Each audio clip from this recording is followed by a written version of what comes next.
Are things about to get weird in Atlanta when the draft rolls around?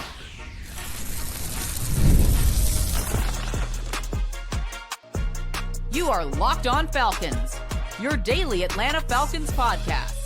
Part of the Locked On Podcast Network, your team every day. Welcome back, everyone, to another illustrious episode of the Locked On Falcons podcast, your daily Atlanta Falcons podcast, part of the Locked On Podcast Network, your team every day. And today's episode is brought to you by the all-new 2025 Nissan Armada. Stay tuned for the Armada Player of the Week later in today's show. So if you do not know me, I am your very humble host, Aaron Freeman. Been covering the Atlanta Falcons for almost 20 years, formerly at falcfans.com, RIP, still going strong on this illustrious podcast. And I thank each and every one of you that go strong with me as everydayers. That means you make this podcast your first listen each and every day. And all you got to do to become an everydayer is subscribe or follow for free on YouTube or wherever you listen to podcasts. So today we are talking about why you should not trust non-first round edge rushers, or how the Falcons could have solved their offensive tackle needs years ago. But of course, it is a mock draft Monday. And we won't be breaking into a specific mock draft to break down a prospect or anything. We're just going to talk in general about sort of trends now that we're a couple of days away from the NFL draft to talk about, how things might get a little weird in this year's draft, right? On the opening night of the draft, right? That's what you hear a lot of buzz. Like, this is going to be an unorthodox and unprecedented and weird draft, right? Some unexpected picks in round one on night one. And how weird it gets, we'll find out on Thursday. I'm just hoping that the Falcons are not one of those teams that makes it even weirder, right? That they don't do something crazy, something unexpected, ignore the pass rush, ignore the defense in round one. But when we think about how this draft is going to go, whether we're talking about the Falcons or we're talking about the rest of the league, I'll be honest with you guys, I have no idea. Your guess is as good as mine. I can sit here and say, oh, this might happen, that might happen, but we can just throw stuff at a wall, see what sticks. And so I looked at 34 mock drafts over the past week, as I have done pretty consistently since the Combine. 11 of those 34 had the Falcons taking Mike Green, the edge rusher out of Marshall, with that 15th overall selection. 7 of them had Shemar Stewart, the edge rusher from Texas A&M, and 6 of them had Mykel Williams, the edge rusher from Georgia. So I've looked at 166 mocks since the beginning of March. 78% of them have had the Falcons taking an edge rusher in round one. So based off of that, it would be pretty weird with nearly 80% of mock drafts agreeing that the Falcons are going to take an edge rusher at that 15th overall selection. Be pretty weird if they don't go in that direction. But which one of these edge rushers are they going to land? That's been, to me, the big question over the last, month and a half in reality. And, to have that conversation, it's a little harder because the Falcons aren't picking 8th like they had the last 3 years. So how those first, 7 or so picks go is going to be interesting. But it's interesting when we talk about the first 7 or so picks in this year's draft, because there seems to be a 7 people consensus pretty consistently with, it's really 8, but we'll talk about the 8th. But like, there have been 7 guys that are consistently going in the top 7 in most of those mock drafts.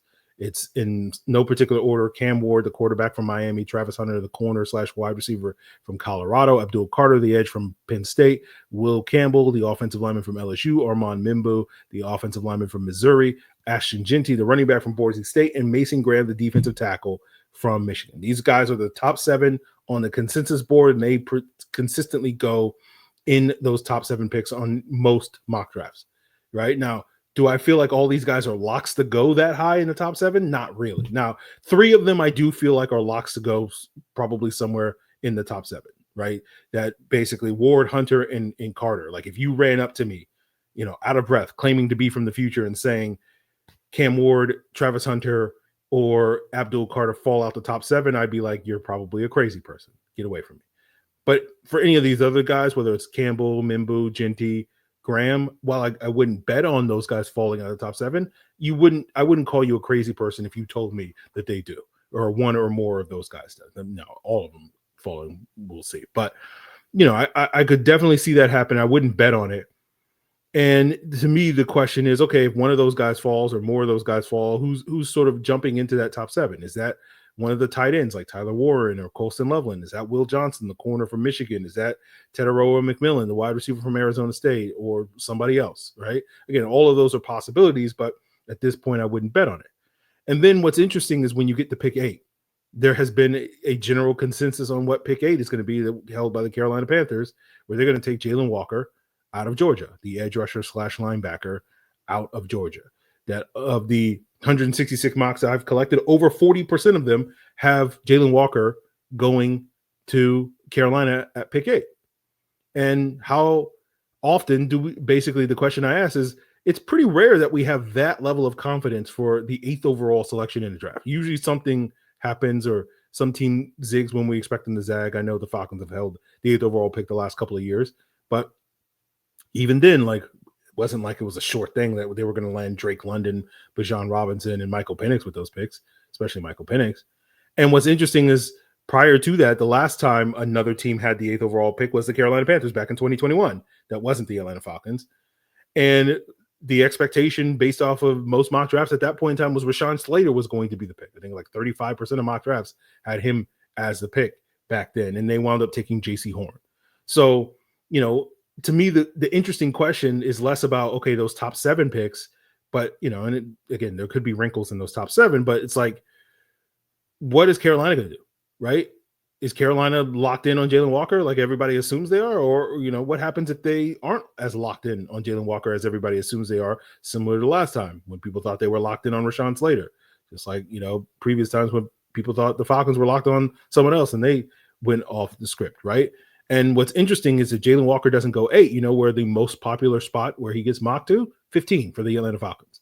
So basically, if Carolina doesn't take Jalen Walker at 8, does he fall to the Falcons at 15? Various mock drafts seem to think so. So it could get very weird, right? When it comes to this. And then if Jalen Walker is off sliding or the Panthers take him or whatever, when does the next edge go, right? Number 9, the Saints are a team that could take an edge. Chicago at 10 is another team that people think could take an edge. Now, those aren't the overwhelming favorites for those picks at this point in time. San Francisco is probably the one team picking after Carolina that really looks like they're likely to take an edge. We talked to Locked On 49ers co-host Brian Peacock a couple of weeks ago talking about Leonard Floyd and talked about how, potentially Shemar Stewart is their type of pick based off of what the 49ers have kind of gravitated towards in recent years, playing opposite Nick Bosa, those big, heavy-handed edge rushers that have that get-off that Brian talked about on the pod. And so, if it goes chalky, if it doesn't get as weird as we're thinking it's going to get, and it goes chalky, we could probably get 3 edges in the first 14 picks. That's Abdul Carter, Jalen Walker, and potentially Shemar Stewart. But that number could be higher. That number could be lower. We don't really know. And that's why it's hard to kind of figure out what the Falcons are going to do at 15, right? Because it seems like, again, based off of this sort of chalk, they'll be able to get the 4th edge in this draft class. But maybe 4, maybe even 5 edges go in the first 14 picks, and they're settling for the 5th or 6th edge, right? And then the question is, would you rather have the 5th or 6th edge in this draft class versus the number 1 or number 2 corner, the number 1 or number 2 safety, linebacker, D tackle, in all likelihood? So, if it was me and, 4 or 5 edges go in the first 14 picks, that's the point where I'd be desperate to trade back. And, of course, all the talk has been like, teams aren't going to be that desperate to trade up in this year's draft because it's not perceived to be as strong a class, which is part of the reason why things could get weird. But I sit here and I go, if 4 or 5 edges go in the first 14 picks, it feels like a position player at another player at another position is going to be there at 15 that someone's going to trade up. Is it going to be tight end? Is it a tackle? Is it a wide receiver? Is it potentially the quarterback, Shedeur Sanders, right? Don't know. Again, this is all the things that we're sitting here waiting to see what happens on Thursday. But, I'm just sitting here hoping that the Falcons are not the weird team that we're sitting here talking about on Friday morning. You remember that weird thing that the Falcons did last night? Like we were that team last year. And I know we're like, hey, the Penix pick looks even better now. It looks genius now. And it's like, okay, genius is a strong word, but it does certainly look better at this point in time because essentially one of the criticisms was you can't do both. You can't pay Kirk Cousins and you can't draft Michael Penix. You can do one or the other, but you can't do both, right? Successfully threading that needle is nearly impossible. And as we found out, the Falcons did not successfully thread that needle because it was either you're either pissing away $100 million on Kirk Cousins or you're wasting a first round pick on the quarterback. And we come to find out that the Falcons pissed away $100 million, and that's roughly 20% of their salary cap in 24 and 25. That could have been useful to build a better team around Michael Penix. And now we're sitting here hoping that they can figure it out with limited draft capital and all that stuff. So, I appreciate the Penix pick even more so because we would have spent the last 3 weeks of this podcast talking about Shedeur Sanders' fall and how he's going to be the Lisan Al-Gaib and the savior of this football team at the quarterback position so that they can pivot off of Kirk Cousins. But I'm appreciating that we spend that time instead talking about all the edge rushers that they could possibly take. And so all I ask, guys, is don't be weird. Just be normal, okay? Take a swing at that edge rusher. Take a swing on the defense. Again, I think you'll get the fourth edge. I think that's likely to be Mike Green out of Marshall, Mykel Williams out of Georgia, or Donovan Ezeraku of Boston College. But we'll see. Don't know. Right. And so I'm narrowing the list down to the five candidates for the Falcons at 15. It's those three plus Jalen Walker or Shemar Stewart if one of those guys falls. Right. I think they'll be gone. But again, things could get weird. So, I know you're sitting there saying, Aaron, you're just setting yourself up for an epic crash out come Thursday night because the Falcons, they're gonna zig when you expect them to zag. They're gonna get weird. They're gonna be the weird team. And I get it. I understand perfectly, guys. Like I know I'm setting myself up for disappointment. But hopefully by the end of today's episode, you'll understand that I have to do this for my mental health. I cannot fathom a world where this team is so incompetently run that they're gonna do something weird 2 years in a row. I mean, oh boy. I mean, you could argue it's been more than 2 years. They've been weird doing stuff, depending on your perspective on the previous first round pick. So, one of those things that the Falcons could do to get weird is taking an offensive tackle in round one. And I know there's one particular everydayer out there that has been commenting pretty frequently on recent videos, been very vocal about the Falcons should take an edge rusher or take an offensive tackle in round one and wait on an edge rusher because of how deep this draft class is. And I'll break down why D. Lawton 4's thoughts on that are particularly flawed as we continue today's Locked On Falcons. Now, do you know that your Fire TV is also an Xbox? You can turn any TV into a gaming and entertainment hub with Fire TV Stick 4K devices. No console required. Just grab your paired controller, subscribe, or sign into Xbox Game Pass Ultimate with EA Play, including your ready to play.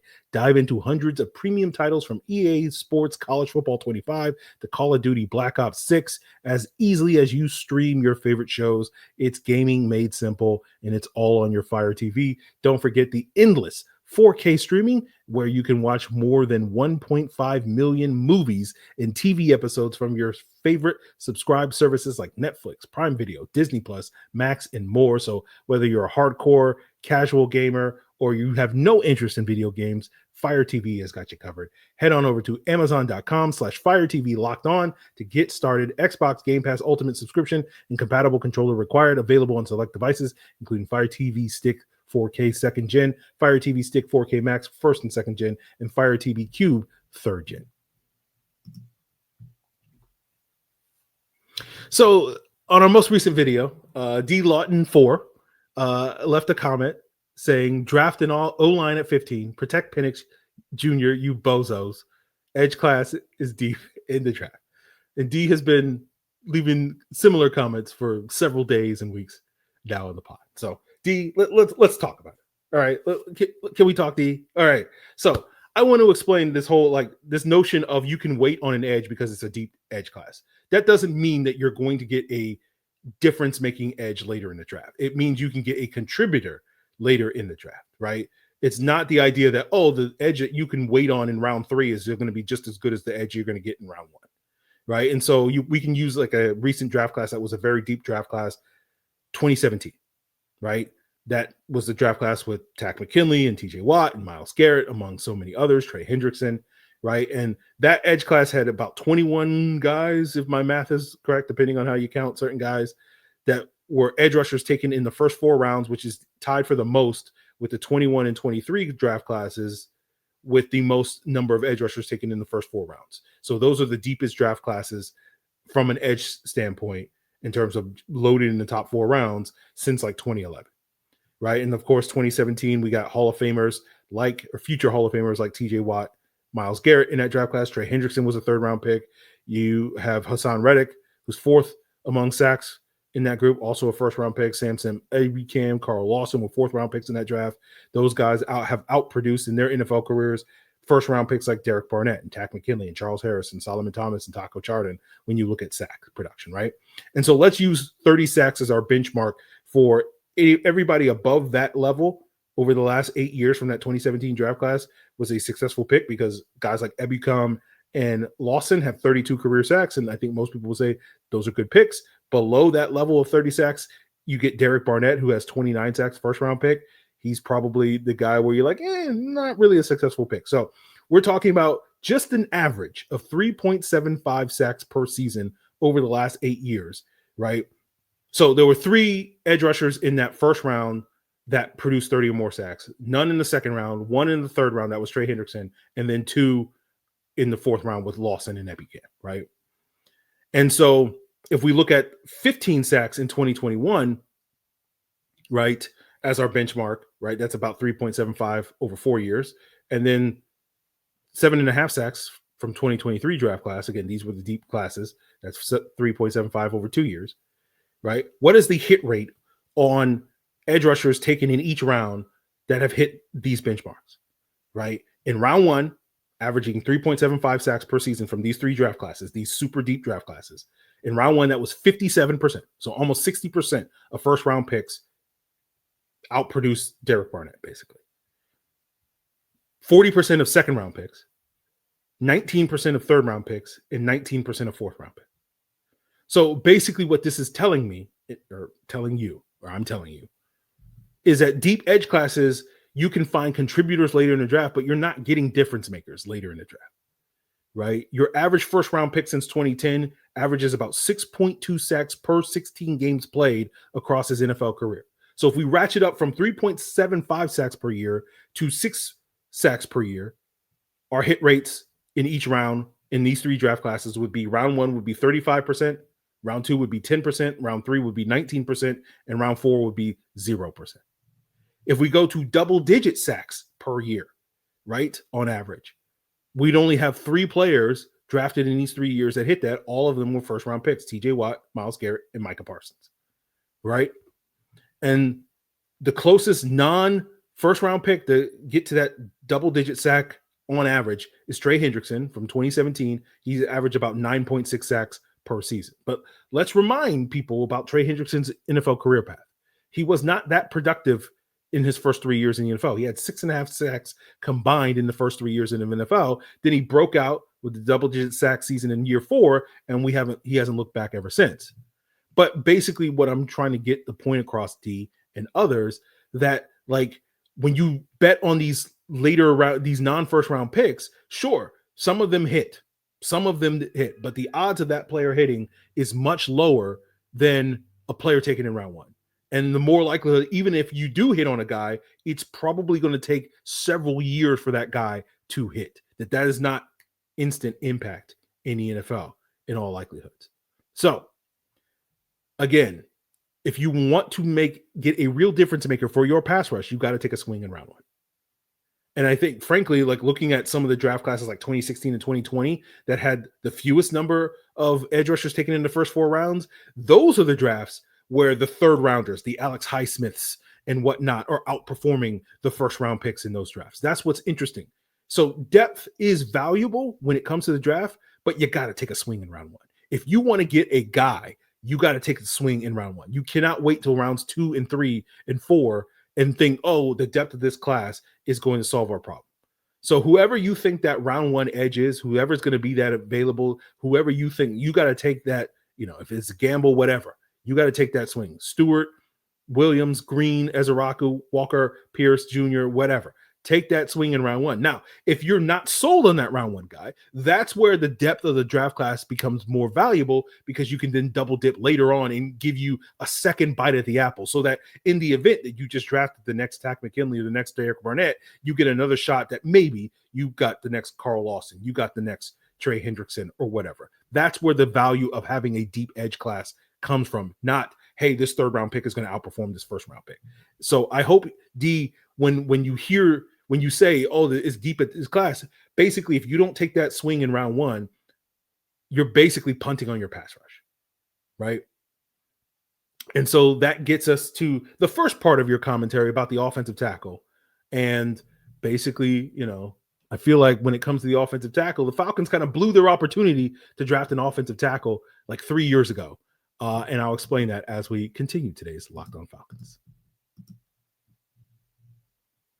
So the Armada Player of the Week is brought to you by our friends Nissan in the all-new 2025 Nissan Armada. And each week we're looking at our draft prospects to pick one guy that stands apart. And that guy is someone who we believe showcases the strength and power needed to push the Atlanta Falcons forward as we look ahead to next season. And this week's Armada Clear-Cut Player of the Week is Mykel Williams, the edge rusher from Georgia. When we talk about heavy-duty ruggedness, like when we talk about the Nissan Armada, those apply to Mykel Williams with his power. And I say, when the Falcons are taking an edge rusher at 15, I say, dream big and go big.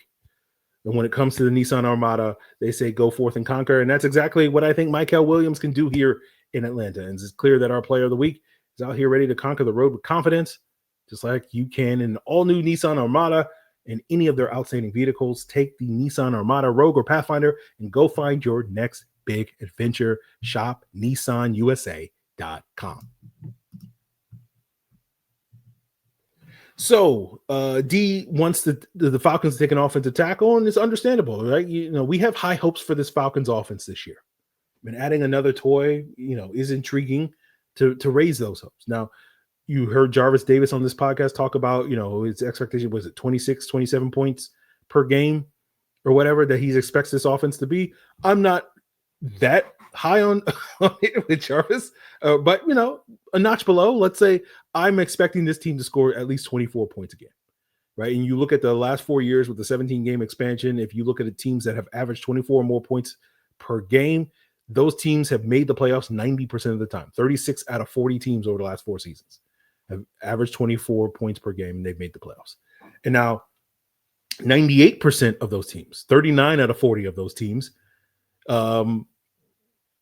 had a winning record, finished 9-8 or better. The one exception was the Kirk Cousins-led 2021 Minnesota Vikings that finished 8-9. Now, basically, I'm sitting here saying with the offense and your Zach Robinson, if you can't take the pieces that you're inheriting now and produce that caliber or close to that caliber an offense, a playoff caliber offense, then frankly, I don't think NFL play calling is simply in the cards for Zach Robinson. Right? He's got to go back to being a QB coach, because that's what he's good at, right? We don't need to give Zach Robinson any more toys. I say figure it out, right? Get that play action passing going. Figure out what each of the guys on your offense, now that you're in year 2 with them, what their strengths are, and cater your offense to that, right? We've seen the year 1 struggles of Kyle Shanahan, Steve Sarkisian, Dirk Cutter, and Arthur Smith, but we saw all 4 of those guys get better in year 2. So I say, Zach, figure it out. That same doesn't apply to the defense. This defense needs such a massive infusion of talent. You need to be able to pressure the quarterback. You got Josh Allen coming to town, right? You played Josh Allen 3-4 years ago, and you picked him off, like 3 times in the snow? You're not going to get snow in Mercedes-Benz Stadium this year, guys. Josh Allen, if you can't pressure the quarterback, he's going to throw for 400 bills and like 5 touchdowns to very different bills, right? You look at the Falcons, we played 10 games last year against teams with winning record. And in almost every one of those games, somebody went for 75 plus yards receiving. I choose 75 yards receiving because there was only 10 receivers in the entire NFL that averaged 75 yards or more receiving per game last year. So basically Pro Bowl top 10 receivers. And those guys against the Falcons were Devontae Smith, K. Dotton, Jordan Addison, Justin Jefferson, Olamide Zaccheaus, DK Metcalf, Cortland Sutton, George Pickens, Ladd McConkey, and Rashee Rice. right? The Bucks didn't even have Chris Godwin and Mike Evans in that second Bucks game, and you still let K-Dot and cook you for 9 catches, 81 yards, and 2 tutties, right? The fact is that whether it's Olamide Zaccheaus or Rashee Rice or Justin Jefferson, somebody is going to come out looking like a Pro Bowler against this Falcons defense. And that ain't because, whatever it is. It's because they don't have the guys that can cover, right? So you need to get players. It's about them Jimmies and them Joes, not them X's and them O's. Now, we know that offensive tackles, and he'd been saying since January, offensive tackles, and he'd been saying since the 2023 draft that the Falcons should be drafting an offensive tackle.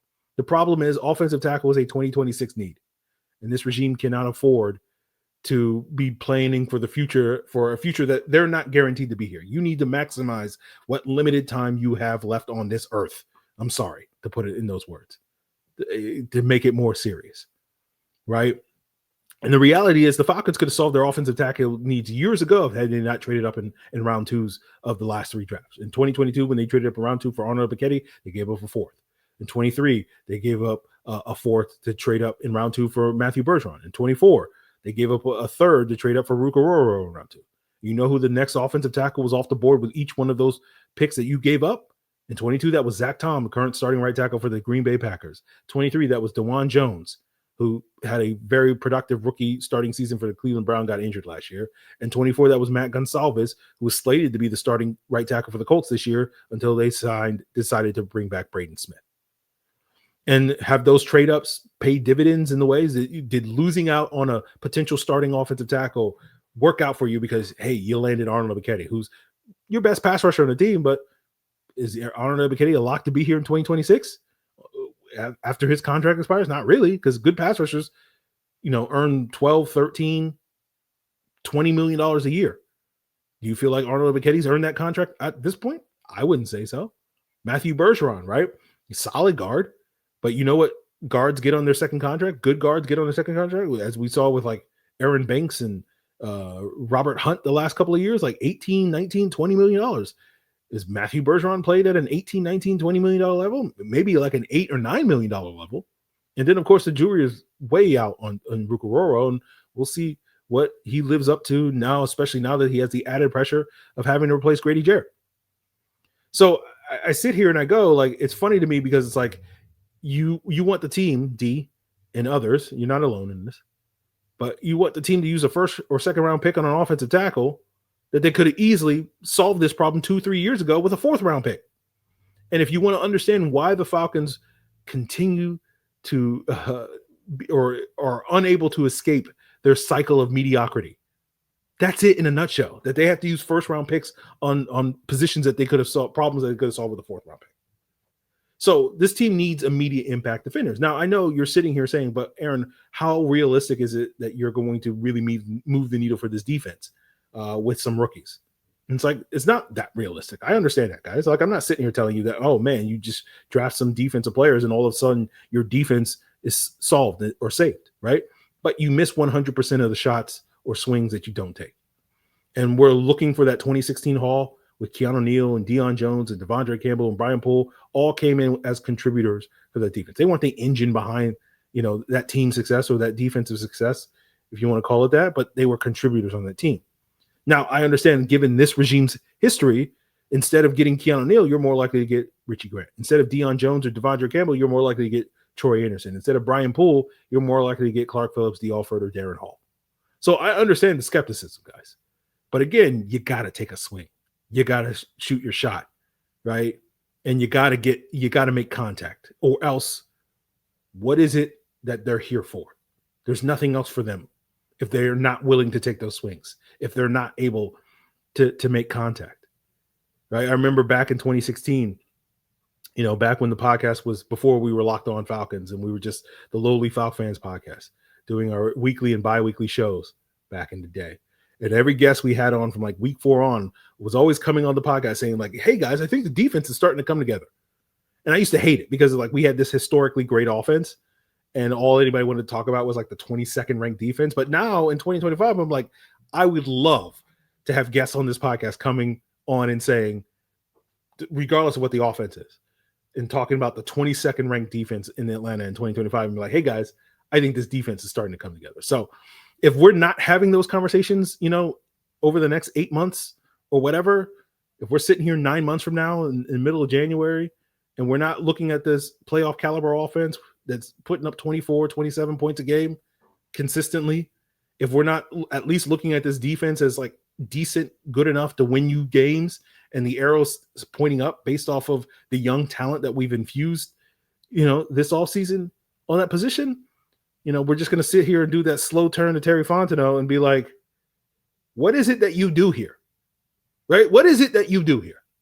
So that's the only real assurance that I have, guys, that the Falcons aren't going to be super weird on draft night, that they're going, they're complacent, but I hope their level of complacency is not that egregious that they're just like, oh, we'll figure it out later. Like, no, you got to figure it out now, my guys, with this defense. And that you can't be waiting until the third round and be like, okay, then we'll figure out the defense. It's a version of the Anne Frank quote, right? What's the Anne Frank quote? Like, in spite of everything, I still believe that people are really good at heart, right? In spite of everything, I still believe that Terry Fontenot is not a complete idiot. The Falcons are not going to get weird. That's basically what I'm saying. Like, it's for my mental health. I have to believe that people are still good at heart. And you're probably sitting there going like, Aaron, wasn't Anne Frank talking about Nazis? Are you comparing Terry Fontenot to a Nazi? I'm like, oh, the shoe fits. So that's going to do it for us here, guys. Today's Locked On Falcons. Keep in store for tomorrow's episode. We will be talking about something. More draft stuff, obviously. At least we didn't get a Kirk Cousins update today. So we'll probably get one tomorrow or something like, oh, good God.